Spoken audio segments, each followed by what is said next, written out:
오늘을 살아가는 묵상 시간입니다. 오늘 본문 말씀 신명기 13장 12절과 13절입니다. 내 하나님 여호와께서 내게 주어 거주하게 하시는 한 성읍에 대하여 내게 소문이 들리기를 너희 가운데서 어떤 불량배가 일어나서 그 성읍 주민을 유혹하여 이르기를 너희가 알지 못하던 다른 신들을 우리가 가서 섬기고자 한다 하거든. 자, 우리 사람은 가장 가까운 사람에게 싫은 소리 하기가 참 어렵습니다. 저도 그런 성향이 많습니다. 왜냐하면 그 사람을 잃게 되는 것이 두렵고 또한 내내 얼굴을 봐야 하는 그 사람과 원수가 되면 견디기 어렵기 때문이죠. 그러나 하나님의 백성들은 아무리 가까운 식구라 하더라도 일단 이단에 빠지거나 우상 숭배에 빠졌을 때에는 우리는 그를 영적으로 죽은 자로 간주해야 합니다. 하나님께서는 절대로 집안의 미신을 섬기는 자나 우상 숭배자를 두지 말고 불쌍히 여기지도 말고 먼저 손을 내어서 돌로 쳐 죽이라고 하셨습니다. 물론 오늘날에는 식구가 미신에 빠졌다고 해서 죽일 수는 없습니다. 그러나 마음속으로는 이미 그가 죽었다고 생각하고 진리로 대적해야 합니다. 그가 미신과 무서운 죄에 빠져서 괴로워하거나 혼란스러워하는 것을 마음 아파하며 입을 다물면 안 됩니다. 결국 이것은 그 영혼을 지옥으로 가게 하는 것이 될 뿐이 아니라 그 가정에서 하나님의 축복을 빼앗아가는 암이 되기 때문입니다. 사랑하는 사람의 몸에 암세포가 있으면 그를 살리기 위해 수술을 하고 항암 치료를 받게 할 것입니다. 마찬가지로 가정 안에서 정신적인 암세포가 있을 때 이것을 절대로 그냥 두어서는 안 됩니다. 이 암세포는 어떤 이단이나 미신이나 음행을 말할 수 있는 것입니다. 우리 크리스찬들은 그래서 결심해야 합니다. 우리 가정은 하나님을 믿으며 절대로 죄를 용납하지 않는다는 것을 선포해야 합니다. 가족 중에 한 사람도 음란한 관계에 빠지는 것을 그냥 두어서는 안 됩니다. 또 부정한 수입을 가져오는 것도 안 됩니다. 미신에 빠지거나 이단을 끌고 들어오는 것에 침묵해서도 안 됩니다. 분명히 우리는 진리로 대적해야 합니다. 그러면 이상하게도 이단이나 미신이 두려워하면서 슬그머니 꼬리를 내리고 달아나는 것을 보게 됩니다. 그러나 만약 이런 죄와 미신이 가만히 두고 침묵을 지키면 이번에는 그것들이 교부들을 만들어서 우리 집 전체를 공격하게 되는 것입니다. 오늘 본문의 말씀에도 그런 말씀을 주신 것이 하나님께서는 한 개인만이 아니라 한 도시라도 이런 미신이나 우상에 빠지게 될 때 그 도시 전체를 진멸하고 그 안에 있는 사람이나 가축이나 물건까지 다 파괴하고 불태워 버리라는 말씀을 우리 신명기 13장 14절, 15절, 16절에 계속해서 말씀하십니다. 이것은 그 도시 전체를 여리고 성처럼 영원한 멸망의 상징으로 만들라는 뜻이죠. 그래서 미신에 빠진 도시에서 물건도 건져오지 말고 재건하지도 말라고 말씀하시는 겁니다. 물론 오늘날 미신적인 풍습을 가졌다고 해서 어떤 도시를 파괴할 수 없습니다.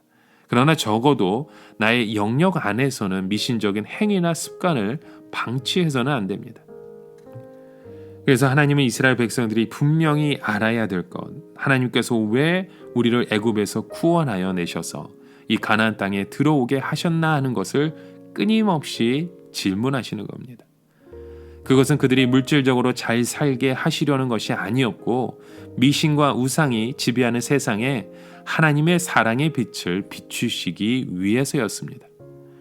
여러분, 우리는 이 세상에서 바른 믿음을 가지고 살아가는 것이 불가능하게 보일 때가 있습니다. 이것은 우리가 이 세상을 바라보고 있기 때문이죠. 마귀는 진정으로 바른 신앙을 가진 성도나 교회를 이 세상에 발붙지 못하게 하는 것을 최고의 목표로 삼고 있는 자들입니다. 마귀는 이 세상이 자기 영역이라고 하면서 하나님을 믿고 살려면 이 세상을 떠나라고 말합니다. 그래서 집안에서 어떤 제사 제도나 직장에서 어떤 그런 술 문화를 가지고 우리의 믿음을 자꾸 시험해 보려고 하는 것이죠. 또 이 세상은 너무나도 경제적이기 때문에 우리의 같은 마음을 가지고는 도저히 이 세상에 발을 붙일 수 없을 것 같습니다. 그러나 우리가 하나님의 은혜와 축복을 자꾸 가져오면 결국 이 세상에 하나님의 도성을 만들어 갈 수 있다는 겁니다. 이 세상에 하나님의 은혜와 축복을 계속 공급하는 방법은 우리가 철저하게 성경적인 신앙으로 무장하며 하나님의 사랑을 목숨 걸고 믿는 것입니다. 여러분, 하나님의 은혜와 축복이 자꾸 밀려오면 그 세력 앞에서 어떻게 마귀나 미신이나 세상의 사력이 버틸 수가 있겠습니까? 결국 세상의 방어진이 무너지면서 우리는 더 깊숙이 하나님의 도성을 세울 수 있는 것입니다. 이것을 위해서 우리는 때로 사람들로부터 따돌림을 당하기도 하고, 때로는 아주 사랑하는 사람에게도 말씀으로 싫은 소리를 해야 하고, 때로는 친한 친구들과 헤어지는 고통을 받아야 하는 것입니다.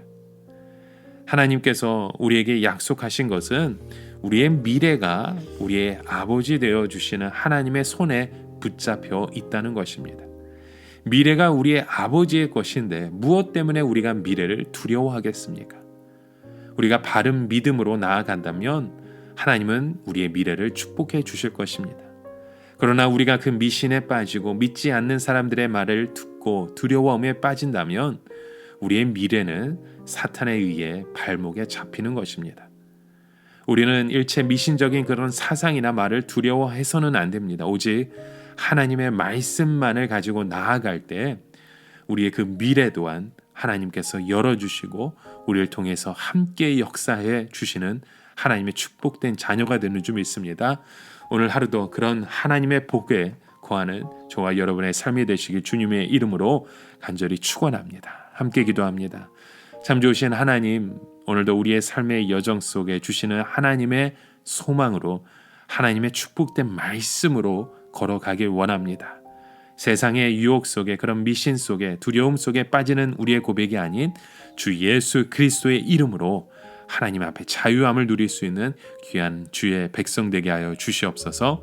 예수님의 이름으로 간절히 기도드립니다. 아멘.